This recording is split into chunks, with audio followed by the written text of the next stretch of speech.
Soalan seterusnya, apa hukum seorang perempuan semasa ambil wuduk dia tutup bahagian bawah sahaja?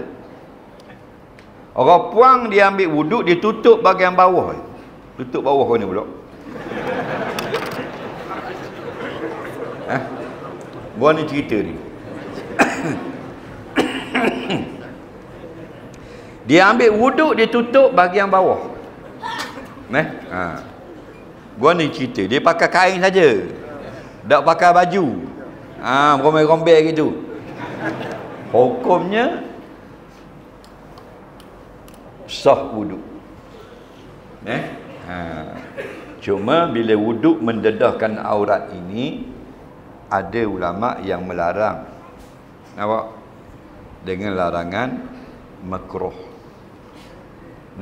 Kerana tak berhajat pun. Tapi hukumnya sah wuduk. Kalau kita mandi, kita telanjang dalam bilik air, maka itunya munasabatun. Munasabah sebab kita nak batakan air sekalian badan. Ni wuduk telanjang. Jadi wuduh no. Tengah duk bokok duk komo je, tengoklah cermin belakang. Macam anak monyet dah pakai baju. Ada jomel. Ada fatwa yang mengatakan haram, ada, tapi bukan pandangan mujtahid ataupun fakih yang besar. Sebahagian mufti, antaranya bekas mufti besar Jakarta tahun 50-an, Kiai Al-Hazimi Asy-Syafi'i. Dia kata berwuduk telanjang ni haram. Tapi pandangan fuqaha tidak haram lah.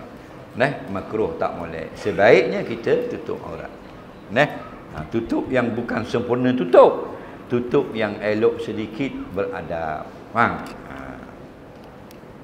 Dan ada tak kita jadi haram sungguh kita berwuduk telanjang? Ada berwuduk telanjang di masjid. Lari habis tu bila.